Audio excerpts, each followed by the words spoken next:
Start करते हैं। तो हमने आज का जो हमारा टॉपिक है उस टॉपिक के अंदर हम लोग आरसीएम के बारे में सीखेंगे कि सर आरसीएम क्या होता है। आरसीएम का मतलब होता है रिवर्स चार्ज मैकेनिज्म। क्या होता है? Reverse charge mechanism. Reverse charge mechanism मतलब उल्टा चार्ज करना है। इसका मतलब अगर देखा जाए तो उल्टा चार्ज करना होता है।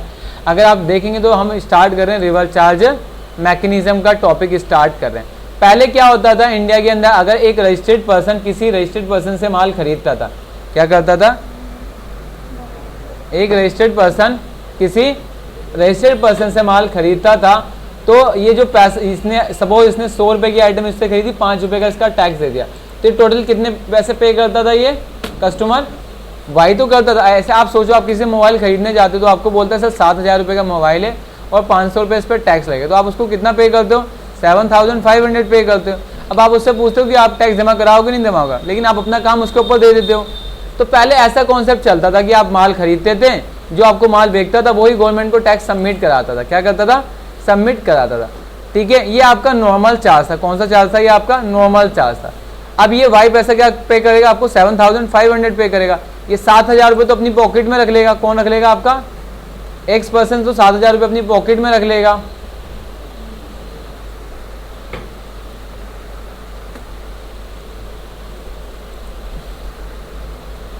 ₹7,000 कहाँ रख लेगा? अपनी पॉकेट में रख लेगा। और 5,000 रुपये किसको दे देगा? ये 500 किसको दे देगा? ये गवर्नमेंट को दे देगा। यही तो काम था। ये रिवर्स चार्ज का काम नहीं था, ये नॉर्मल सेक्शन था, सेक्शन 9 सब सेक्शन 6। ऐसे पहले गवर्नमेंट चार्ज करती थी। क्या करती थी गवर्नमेंट? इस तरीके से पहले चार्ज करती थी। लेकिन गवर्नमेंट के मन में एक आई बात कि अब मैं रजिस्टर्ड डीलर को किस तरीके से इसके अंदर ला सकते। अब सोचो, एक रजिस्टर्ड पर्सन है किसी अनरजिस्टर्ड पर्सन से माल खरीदेगा। अब क्या ये पर्सन टैक्स लगा सकता है? मैं इससे खरीद रहा हूँ, कौन? वाई। हम वाई से खरीदें। सपोज आप इसको उल्टा कर दो, ये यहाँ पर अनरजिस्टर्ड कर दो और इसको क्या कर दो? आप रजिस्टर्ड कर दो। मैंने यहाँ पर रजिस्टर्ड कर दिया इसको। ठीक है, अब हम एक ही वर्ड, या तो हम किसी को माल बेचेंगे या किसी को हम सर्विस देंगे। तो सप्लाई या तो गुड्स की करेंगे या तो हम किसकी करेंगे?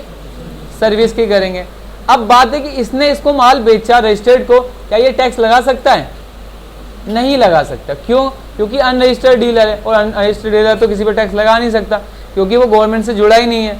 तो गवर्नमेंट ने कहा कि भाई ये तो लायबल नहीं है टैक्स देने का, आप तो लायबल हो, आप मुझे टैक्स दो। क्या करो आप लोग? मुझे टैक्स दो। तो गवर्नमेंट ने एक रूल निकाला। गवर्नमेंट ने कहा कि अगर एक अनरजिस्टर्ड पर्सन किसी रजिस्टर्ड पर्सन से माल खरीदेगा तो अनरजिस्टर्ड ना टैक्स देगा। कौन टैक्स देगा? 100 रुपये की आइटम दी तो ये कितने पैसा बियर करेगा? वाई 100 + 5 तो कितने पैसे देगा ये आपको? 105 रुपये। 100 रुपये तो इसको दे देगा और ये 5 रुपये किसको देगा? गवर्नमेंट को देगा। किसको देगा? ये गवर्नमेंट को दे देगा। लेकिन अब इस आरसीएम की जरूरत क्यों पड़ी? इस वाले टॉपिक की या सेक्शन 9 सब सेक्शन 4 की जरूरत क्यों पड़ी? इस एग्जाम्पल के जरिए देखिए, यहाँ पर ये एक LIC एजेंट है या LIC कंपनी है जो कंपनी चला रही है। इसके कुछ एजेंट है जैसे A1, A2, A3, A4, A5, A5, A6। ठीक है, इसके एजेंट के ये कस्टमर हैं, जो आप एरो देख रहे हो समझ लो कस्टमर है A1, AC। अब ये कस्टमर है। अब पहले क्या होता था? ये इसको माल बेचेगा, ये इसको टैक्स देगा, ये इसको माल बेचेगा, ये इसको टैक्स देगा। तो क्या होता था? काम का बर्डन बढ़ता गया, मतलब शिफ्टिंग हो रही थी। आप इसको दोगे, ये इसको देगा, तो ऐसे हो रहा था। बीच में ये लोग ना ज़्यादा परेशान हो रहे थे। इन लोगों का काम आ रहा था, LIC का काम था, ये इनको दे रहा था, ये इनको दे रहे थे। अभी पैसा इनको देता था, ये इसको देते थे और फिर ये इसको देते थे। तो गवर्नमेंट ने एक रूल निकाला कि अगर कोई अनरजिस्टर्ड पर्सन है, क्या है? अब बताओ गवर्नमेंट को इन लोगों से टैक्स लेना ईजी है या इस पर्सन से, इंडिविजुअल एक पर्सन से टैक्स लेना ईजी है? ये 50 लोगों को माल बेचा, इसने 1 लोगों को माल बेचा, इसने 50 लोगों को माल बेचा, इसने इसको बेचा, इसने 50 लोगों को माल बेचा। अब गवर्नमेंट ये 50 लोगों के पास जाए या किसी एक को पकड़ ले जो मेन है? मेन को पकड़ लेना, काम खत्म वहीं से हो जाएगा। यही तो है कि अगर आप मेन को पकड़ लोगे तो काम ही खत्म हो जाएगा। अगर मैं LIC वाले को पकड़ लूँ और इन सबको छोड़ दूँ तो मेरा इनसे टैक्स मिल ही जाएगा ना, जो इनको दिया है। तो गवर्नमेंट ने रिवर्स चार्ज के अंदर कुछ इस तरीके का करा है कि मैं इनसे ना लेके टैक्स किनसे ले लूँ? इनसे ले लूँ। तो जो आपका पहला टॉपिक था ना, ये इसी के बेसिस पे था। अब एक रजिस्टर्ड डीलर कभी रजिस्टर्ड डीलर को बेचेगा, कभी अनरजिस्टर्ड डीलर को बेचेगा। ऐसा तो करेगा ना वो कंटिन्यू। अब वो उसने ऐसा कोई कर रखा है कि मैं रजिस्टर्ड डीलर को ही माल बेचूंगा, आज वो अनरजिस्टर्ड को बेच रहा है, कल वो रजिस्टर्ड को बेच सकता है, ऐसे वो कंटिन्यू काम करेगा। अब गवर्नमेंट ने कहा मैं क्या इन लोगों के पास जाऊं कि सर आपने उनसे माल खरीदा, लाओ आप टैक्स जमा कराओ, आपने इनसे माल खरीदा, लाओ आप टैक्स जमा कराओ। तो गवर्नमेंट को इससे अच्छा है कि किसको पकड़ ले। तो इस वाले टॉपिक के अंदर ना ये वाला टॉपिक आपका ज्यादा यूजेबल है, इसलिए गवर्नमेंट ने इस सेक्शन को बंद नहीं करा। किस वाले सेक्शन को? इस सेक्शन को बंद नहीं करा। गवर्नमेंट कहती है अगर मैं सेक्शन को बंद कर दूंगा तो मेरे पास ना काम ज्यादा हो जाएगा, मुझे 500 लोगों पे जाना पड़ेगा, जबकि मैं एक लोग को पकड़ के टैक्स भर सकता हूँ, इसको पकड़ के पूरा टैक्स ले सकता हूँ, मैं इन लोगों के पास क्यों जाऊँ? जाने का फायदा क्या है? मुझे इन लोगों के पास जाना पड़ेगा। अभी तो 50, सोचो एक कस्टमर एक दिन में 500 की ट्रांजेक्शन करता है तो 15,000 पूरे महीने में करेगा। 15,000 को पकड़ना ईजी है, एक को पकड़ना ईजी है? एक को पकड़ना ईजी। तो गवर्नमेंट इस वाले सेक्शन को बंद नहीं कर रही है। अब आता है रिवर्स चार्ज का सेक्शन। गवर्नमेंट इसलिए लाई कि मैं अनरजिस्टर्ड डीलर खत्म कर दूं, कि मैं खाली बस अब अनरजिस्टर्ड डीलर से कोई माल नहीं खरीदेगा। क्यों? सब ये सोचेंगे कि यार इसका टैक्स तो मुझे ही भरना है, तो इससे अच्छा मैं किससे खरीद लूं? रजिस्टर्ड डीलर से खरीद लूं। तो इसलिए गवर्नमेंट चाहती थी कि इन कॉन्सेप्टों को बंद करके एक ऐसा कॉन्सेप्ट लाए जो अनरजिस्टर्ड डीलर है ना वो भी हमारे साथ जुड़ जाएं। तो इसलिए आपका रिवर्स चार्ज मैकेनिज्म का टॉपिक आया। रिवर्स चार्ज, अब ये जरूरी नहीं है कि आप अनरजिस्टर्ड डीलर से ही माल खरीदेंगे। अगर पूरे साल में या पूरे दिन में, अगर एक डे में अगर आप कोई खर्चा भी करते हैं ना, कोई एक्सपेंस भी करते हैं और उस एक्सपेंस की वैल्यू 5,000 से अबव है ना, तो आपको क्या देना है? Reverse charge mechanism. क्या देना है आपको? रिवर्स चार्ज मैकेनिज्म देना। अगर किसी एक दिन के खर्चे की वैल्यू 5,000 रुपये से ज़्यादा की है तो आपको क्या देना है? रिवर्स। अगर सर मेरी वैल्यू, अगर दूसरे दिन रिवर्स चार्ज की वैल्यू 9,000 इतनी हो जाएगी, क्या मुझे इस पर रिवर्स चार्ज देना है? नहीं देना। रिवर्स चार्ज नॉट एप्लीकेबल और यस, क्लियर? ये आपको देना है। तो अब बात आती है कि आज तक सारे खर्चे जो भी आपके रिवर्स चार्ज के अंदर आए, आप किसी से स्टेशनरी परचेज करने गए ऑफिस के लिए, अगर आपने पूरे उन सारे खर्चे, ऑफिस के रेंट वेंट सब मिला के खर्चे आपने दिए, उन खर्चों की value is greater than 5,000 rupees, then charge RCM। Sir कितने टैक्स रेट लगे? जो टैक्स, जैसे आपका रेंट 18% है तो आप रिवर्स चार्ज में कितना परसेंट चार्ज करेंगे? अगर आपका टैक्स रेट 12% है तो कितना परसेंट चार्ज करेंगे? 12%। याद रखना, अगर एक दिन के खर्चे की वैल्यू इज ग्रेटर देन कितनी? 5,000 रुपये से ज़्यादा, तब आपको रिवर्स चार्ज करने की ज़रूरत है। अब इसको मैंने 3 पार्टों में डिवाइड करा, 4 पार्टों में। सबसे पहले मैंने आपको सेक्शन 3 और सेक्शन 4 के बारे में बताया। अब अकाउंटिंग के बारे में, इनवॉइसिंग के बारे में और इम्पोर्टेंट पॉइंट के बारे में हम लोग सीखेंगे कि इम्पोर्टेंट पॉइंट में हम लोगों को क्या सीखना है। ठीक है, तो हम लोग सबसे पहले आती है अकाउंटिंग। अकाउंटिंग करने से पहले कुछ चीज़ों के बारे में कुछ क्वेश्चन आप लोगों से सीखता हूँ। मैं एक रजिस्टर्ड डीलर हूँ, मैं ऑफिस आ रहा था तो मैंने रिक्शे वाले का यूज़ करा। मैंने कहा सर वहाँ चलोगे? हाँ, कह रहा चलूंगा सर। कितने रुपए लोगे? 1,500 रुपये लेंगे। क्या रिवर्स चार्ज लगेगा? नहीं लगेगा। अगले दिन मैं दोबारा उसी से आया, उसने कहा सर मैं आज इतने लूंगा, रिवर्स चार्ज लगेगा? मैं कहूँगा नहीं लगेगा दोनों कंडीशन में। ऊपर देखिए क्यों नहीं लगेगा, इसका एक सिंपल सा रीज़न है। सर इसमें क्यों नहीं लगेगा रिवर्स चार्ज? आपने तो बोला कि अगर आपके सारे खर्चों की वैल्यू 5,000 रुपये से ग्रेटर देन होगी तो आप रिवर्स चार्ज करो। लेकिन मैंने बोला भी था कुछ ऐसी सर्विस है जिस पर रिवर्स चार्ज लगेगा ही नहीं। अब सारी सर्विसों पे कोई रिवर्स चार्ज लगेगा? तो उन रिवर्स चार्जों की एक लिस्ट दे रहा हूं मैं आप लोगों को। उनमें से जो नेसेसरी लिस्ट है वो आप लोगों को मेंशन भी कर रहा हूं, बता रहा हूं। और इस पर ध्यान से करना है, आपको कोई गाइड नहीं करने आएगा कि कौन से पे रिवर्स चार्ज लगेगा, कौन से पे आपका रिवर्स चार्ज नहीं लगेगा। ये आप लोगों को ही सीखना है। आप सभी पे रिवर्स चार्ज की एंट्री करने मत बैठ जाना कि आप लोग कि रिवर्स चार्ज की एंट्री कर दोगे तो गलत हो जाएगा। ये मेरे पास एक list of exemptory service under GST। ऐसी सर्विस अगर आप जिस पे खर्चा करेंगे उस पर आपका टैक्स आपको नहीं देना। पहला कि आप गवर्नमेंट अथॉरिटी से कोई भी काम करते हैं, जैसे आपने कोई आपके पास आपने वो बनाया पासपोर्ट, आपका कोरियर से आपके पास आ रहा है तो उसके ऊपर आपको कोई रिवर्स चार्ज नहीं देना। एग्रीकल्चर पे, सारी एग्रीकल्चर आइटमों पे कोई रिवर्स चार्ज नहीं लगता। अगर RBI की आप कोई भी सर्विस लेते हैं तब भी आप उस पर कोई भी रिवर्स चार्ज आपका नहीं लगेगा। ऐसे आपकी बहुत सारी रिवर्स चार्ज की एंट्रियां हैं जो नहीं लगेगी। इनको पढ़ के, इनको ध्यान से रख के, आप कोई सर्विस लेके आ रहे हैं किसी ट्रांसपोर्ट सर्विस से, उस पर भी आपका रिवर्स चार्ज नहीं लगेगा। कोरियर एजेंसी पे भी आपका रिवर्स चार्ज नहीं लगता, ठीक है। Service provided United station national for the specify international होगा, आप कोई विदेशी कंपनी से कोई सर्विस लेते हैं उस पर भी आपका RCM नहीं लगेगा। ऐसे बहुत सारी लिमिटेड हैं, आप देखेंगे तो 83 करके हमारे पास सर्विसेज हैं जिसके अंदर हमारा RCM नहीं लगेगा। अब यहाँ देखोगे तो यहाँ पर कहीं लिखा होगा, जो मैंने अभी बताया था कि जो रिक्शे वाले की, वो भी इसके अंदर कवर था।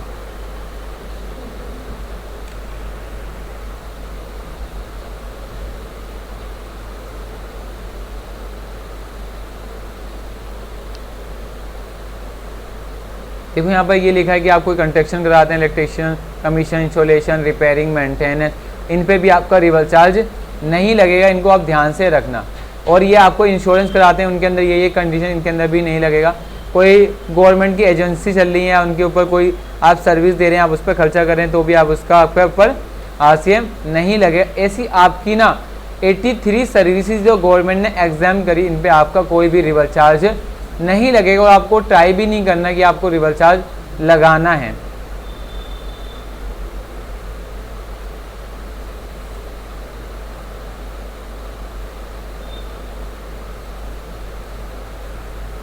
ये आपकी रिवर्स चार्ज की एंट्रियां थी। अब बीजी के अंदर किस तरीके से रिवर्स चार्ज की एंट्रियां करेंगे, वो एक बारे में इसको ध्यान से देखेंगे। सबसे पहले रिवर्स चार्ज किस पे एप्लीकेबल होता है?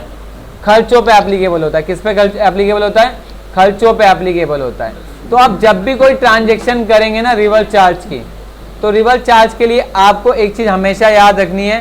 सपोज मैं कोई आइटम खरीदता हूँ, मैं यहाँ पर आया, मैं परचेज के अंदर गया, मैंने स्टेशनरी खरीदी किसी से, प्रिंटिंग और स्टेशनरी खरीदी, और मैंने माना इस पर टैक्स रेट कितने % लग गया? 18%। कितने %? 18%। तो आप जैसे ही एक्सपेंस लिखेंगे तो नीचे एक टॉपिक मिलता है आपको, रिवर्स चार्ज। रिवर्स चार्ज मैंने यहाँ पर देखो, यहाँ पर लिखा है बेस ऑन डेली लिमिट। देखिए रिवर्स चार्ज के अंदर बेस ऑन डेली लिमिट का मतलब ये है कि ऐसे पूरे सारे खर्चे, मतलब जितने मैंने वन डे, ये जो मैंने यहाँ बात करी थी ना आपसे, ये इस वाले के अंदर कि एक खर्चे की वैल्यू कितनी होनी चाहिए? 5। ये एक खर्चे नहीं, मतलब ऑल सारे खर्चे जिनकी पूरे दिन की वैल्यू कितनी होनी, अगर 5,000 रुपये तक की है, मतलब सारे खर्चे जिसमें आपका office and office stationery, tea, coffee, वो सारे खर्चे जोड़ने के बाद अगर एक खर्चे की वैल्यू 5,000 से ज़्यादा है ना, तब चार्ज होगा ये। इसलिए बीजी वालों ने आपको 4 टॉपिक यहाँ पर दे दिए कि बेस ऑन डेली लिमिट। मैंने बोला मैं तो रोज़ खरीद के लाता हूँ प्रिंटिंग और स्टेशनरी, तो उन्होंने क्या दे दिया आपको? Base on daily limit. क्या बोल दिया उन्होंने? Base on daily limit. एक होता है कंपलसरी रिवर्स, क्या होता है आपका? Compulsory RCM। कंपलसरी ऐसे बताओ, आप लोग CA की सर्विस लेते हो, वो कंपलसरी सर्विस है। अगर आप उनको 1,000 रुपये भी पे करोगे ना, तब भी आपको उसके ऊपर सर्विस देनी ही, टैक्स देना ही देना। ऐसी होती है सर्विस इंपोर्ट। ऐसी सर्विस जो आप विदेश से इंपोर्ट करके ला रहे हो, कहाँ से इंपोर्ट करके ला रहे हो? फॉरेनर से ला रहे हो, उसके अंदर आप क्या लोगे? Service import. और ऐसी सर्विस जिसपे आपका कुछ लगा ही नहीं है, उसमें आप क्या लोगे? Not applicable. ठीक है, इसके लिए मैं थोड़ा इसलिए फासले करा रहा हूँ, हमारे पास टाइम नहीं है, उसके लिए हमें एंट्री करनी आनी चाहिए, इसलिए मैंने यहाँ पर डेली लिखा। पूछा ITC ये गुड्स है या सर्विस है, तो मेरे लिए क्या है? ये गुड्स है। मेरे पास स्टेशनरी आएगी तो क्या हो जाएगा मेरे लिए? गुड्स। और टैक्स रेट कितने %? 18%। तो कितना % डाल दूंगा मैं यहाँ पर? 18%। और उसको यहाँ पर डाल के मैंने सेव कर दिया, मेरा सेव हो गया। ऐसे ही मैंने स्टेशनरी बना ली एक और,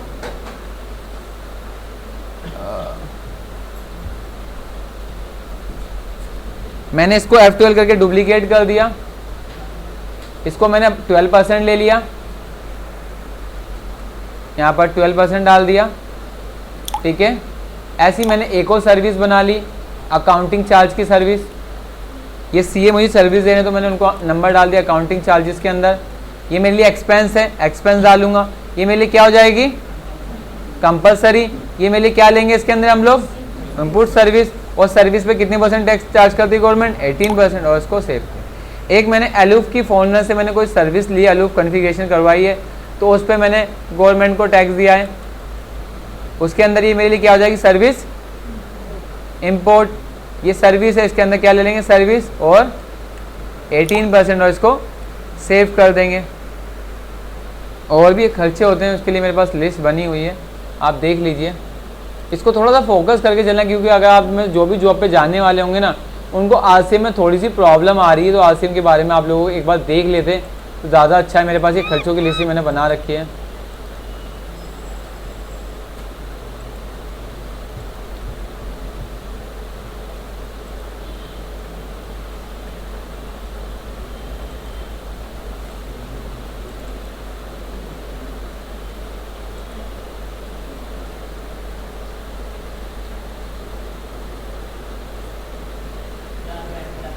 ठीक है, तो ये हो गए हमारे खर्चे। अब इनकी पेमेंट करने गया तो जैसी पेमेंट करने आता हूँ ना, देखो यहाँ पर आपके सारे बहुत सारे टॉपिक मिलते हैं। जैसे मैंने बोला एक साथ को पेमेंट कर रहा हूँ खर्चों की, मैंने एक साथ डाला तो यहाँ पर मुझसे पूछ रहा है not applicable, unregistered RCM purchase, refund again advance payment, received against refund against advance receive और GST payment to the government. तो मैंने कहा कि जो मैंने माल खरीदा किससे खरीदा है, मैंने अनरजिस्टर्ड डीलर से। मैंने क्या खरीदी, मैंने स्टेशनरी खरीदी। कितने की, मैंने माना 2500 रुपये की स्टेशनरी खरीदी और मैंने क्या डाल दिया, इसको कैश में डाल के सेव कर दिया। मैंने अपने सीए की सर्विस भी ली है, अकाउंटिंग चार्ज, ये मैंने सेम डे ली है और ये मैंने 2000 रुपये की ले ली और मैंने इसको यहाँ पर सेव कर दिया, सेव होगी। ऐसी 2 तारीख को मैंने 12% के हिसाब से मैंने 3000 रुपये की स्टेशनरी परचेज करी। उसके बाद मैंने अलूफ की कन्फिगरेशन 2100 रुपये की ली और ये मैंने अपना काम कर लिया। अब सर ये तो आपने एंट्री करी, आपने इसमें रिवर्स चार्ज तो काटा ही नहीं, तो आप खाली एंट्री पास करो, बिजी करेगा रिवर्स चार्ज। आपने सारे खर्चों की एंट्री कर दी, आप जैसी लिस्ट में आगे देखो सारे खर्चे दिख रहे हैं। 1 तारीख को हमने एक 2000 रुपये की पेमेंट करी और एक हमने कितनी करी, 2000 रुपये। टोटल वन डे कितना खर्चा करा हमने, 4500 रुपये की खर्चा करा। तो उसके लिए उसके ऊपर आरसीएम चार्ज होगा उस दिन नहीं। तो आप जीएसटी की पोर्टल में आओगे ना, यहाँ पर मिलेगा आपको जीएसटी मिसलेनियस यूटिलिटी। क्या मिलेगी आपको, जीएसटी मिसलेनियस यूटिलिटी में आएंगे और आपको यहाँ से लिखा है check post consolidated RCM payable. क्या मिला है, check post consolidated RCM payable. आप इस पर क्लिक करें, यहाँ पर तारीख डालें और जैसे ही आप ओपन करेंगे, क्या यहाँ पर आरसीएम लग रहा है। पता है 1 तारीख को आरसीएम क्यों लग गया 2000 रुपये, क्योंकि ये कंपलसरी थी। अगर मैं यहाँ से कंपलसरी से हटा देता ना, मैं इसके अंदर 12% वाली ले लेता, तो देखो यहाँ आरसीएम नहीं लगेगा। क्यों नहीं लगेगा सर आरसीएम, सिंपल है, गवर्नमेंट ने बोला कि आपके total expense is greater then 5000 rupees. लग रहा है आरसीएम, नहीं लग रहा। लेकिन अगर मैं 2 साथ लिख दूंगा ना, तो देखो आरसीएम शो हो गया, शो हो रहा है। ठीक है, तो इन चीजों को आप लोगों को ध्यान। अब ये एंट्री शो हो गई, गवर्नमेंट ने कहा जो आपका ये टैक्स लग रहा है ना, क्या लग रहा है आपका, आपने 2100 रुपए की पेमेंट करी थी, उसका टैक्स कितना बनेगा। तो गवर्नमेंट ने कहा ये टैक्स मुझे दो। हमने बोला है आरसीएम के अंदर कि आपका जो भी टैक्स बनता है आप मुझे पे करो। तो पे कैसे करोगे, तो नीचे लिखा है। अब इस एंट्री के लिए एक एंट्री मारनी पड़ेगी। उसके लिए आप क्या बटन दबाएंगे, लिखा हुआ है कि F4 बटन दबाइए। मैं जैसे ही F4 बटन दबाऊंगा, ये मुझसे पूछेगा एंट्री कहाँ से पास करनी, मैंने मेन से। और बीजी वालों ने ऑलरेडी आपको फॉर्मेट बना के दे रखा है। आप जैसे सेव बटन पे क्लिक करेंगे ना, ऑलरेडी आपके खर्चों की एंट्री लग जाएगी। देखो यहाँ पर आ गई। आप इसको सेव करेंगे तो यहाँ पर आपके पास वो पॉपअप भी खुल के आ जाएगा कि this report will be reflected GSTR due as a reverse charge liabilities. और हर कोई कहता है कि इनवॉइस नंबर डालना जरूरी, तो आप यहाँ पर मैनेज कर दो इनवॉइस नंबर, तो आपकी इनवॉइस नंबर भी साथ में शो हो जाएगा और आप इसको सेव कर दीजिए। ये आपकी रिवर्स चार्ज की एंट्री हो गई। आप इसकी पेमेंट भी प्रिंट आउट भी निकाल के देख सकते हैं।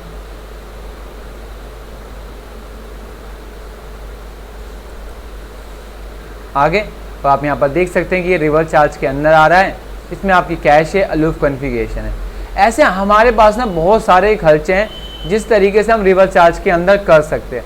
थोड़ा सा टाइम की शॉर्टेज है, वरना मेरे पास ऐसे ये 83 जो आपको बतानी थी एग्जाम सप्लाई, उसके बाद आरसीएम के 15 क्वेश्चन थे सेपरेट, जो रोज़ मेरे पास फ़ोन आते हैं, उनकी लिस्ट बना के रखी हुई है मैंने। वही आप लोगों के साथ डिस्कस करना था। अगर हम लोग किसी को लेट पेमेंट जमा कराते हैं, उसका क्राइटेरिया क्या है, किसी को हम एडवांस पेमेंट देते हैं, उसका क्या क्या, किसी अनरजिस्टर्ड डीलर को माल बेच सकते हैं, टैक्स रेट क्या है, रिटर्न कैसे फाइल करनी है। ऐसे बहुत सारे क्वेश्चन है कि जॉब वर्क पे आपका टैक्स कैसे लगे, इन्वॉइस बनाते वक्त हमें क्या चीज़ें ध्यान रखनी, कैश में कितनी लिमिट है।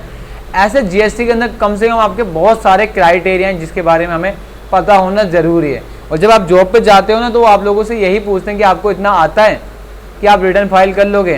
तो आज तो सिंपल था कि रिटर्न का कॉन्सेप्ट ऐसे ही बनता है जैसा मैंने बताया है, ठीक है। आपको ऑफलाइन में जो काम करोगे ऑनलाइन में भी सेम आपका वही काम होता है, ठीक है ना। ये आज का